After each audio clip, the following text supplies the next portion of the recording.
All right, so we have done a lot of work in these past videos. I'm going to make my Solution Explorer go away because I want the real estate. Okay, so now we have a student class that has two constructors, overloaded constructors that we can choose from. So we can either create a student with no arguments by sending over no arguments, or sending over the first name. And then if we send over first name, then that first name receives a value that we got from the parameter. So first name goes here. We set the value of our instance data field to fname. Okay, that looks good so far. All right, so let's do this. I'm going to create a new object. So we're going to create, a new student, spelling, that's why IntelliSense is helpful. We're going to call this student1 equals, remember the new operator is the word we're going to use.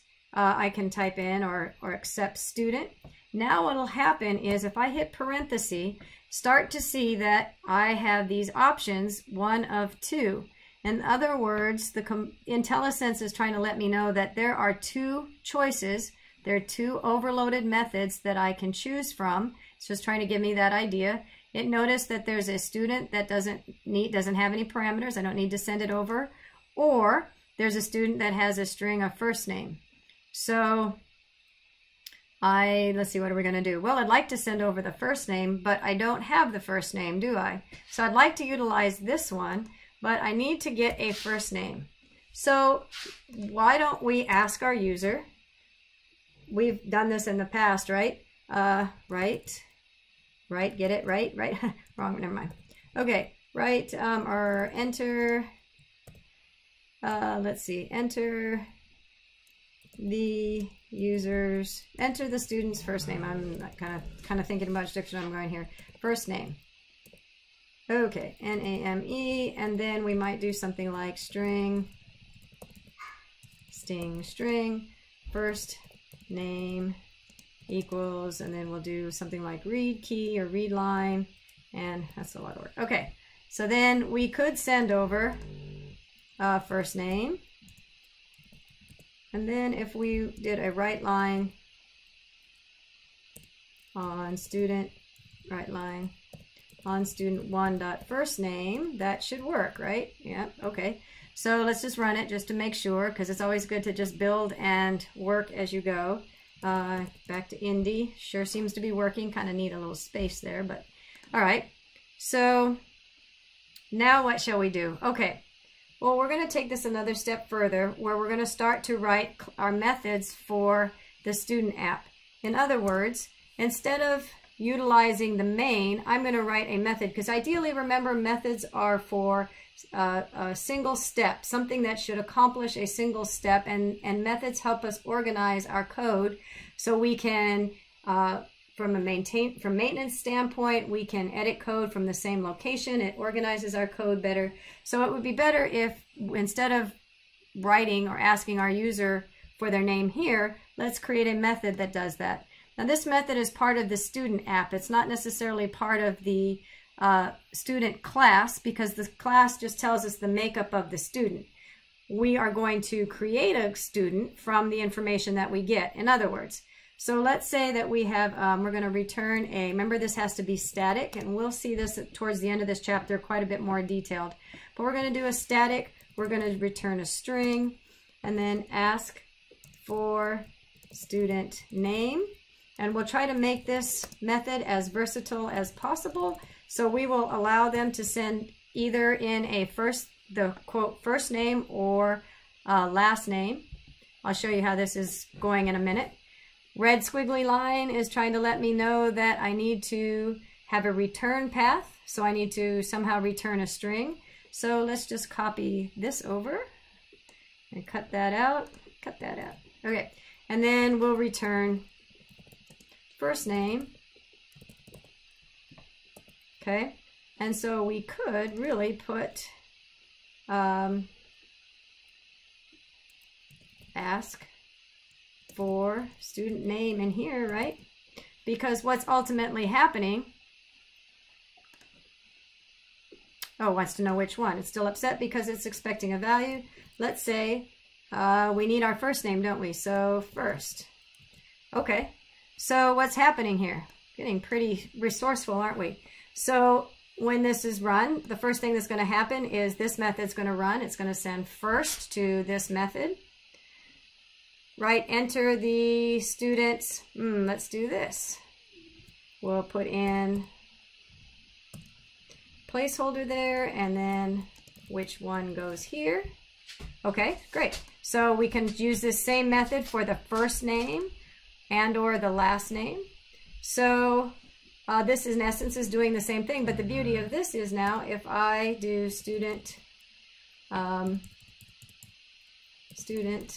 one dot last name equals ask for student name, and then we put in last. So now that the string that gets returned will be our last name.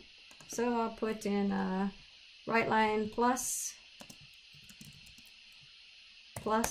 student one. Oops, I failed that one miserably. Student one dot last name. All right, let's see if that works. So let's just walk through it, make sure it's working. So we're going to go debug, start debugging, and we are actually in our method here. Which one is first? So we'll walk through this and just make sure that enter which one first name. Fantastic. And then we'll read the line and enter the first name. Probably should have a space there, but we don't at the moment. So there's Indy. And return first name, so Indy gets returned, and that then should create our, now we need to create our object, because now we've got a value that got returned that's being sent as the data, as our argument into our new student constructor. So first name is coming in here. So now we can run that. We've initialized student one f name to whatever we sent over in our constructor, in this case it's Indy. And then we should be good to go. So ask student for last name, we're going to go through the same scenario. Last is put in there instead. Oops, I didn't put anything in because I continued. So where is my console? There's my console. Last name, Jones. And we can walk through and see first name is going to get returned, and now we should see first name plus last name on our console. So let's go ahead and run that just to see it. Start without debugging, and we had Indy and we had Jones, and there it is. Okay, so now what we're doing is we're creating methods that we can use in our main. Let me put this all in one there. Okay. So we're setting these methods up inside of our student app.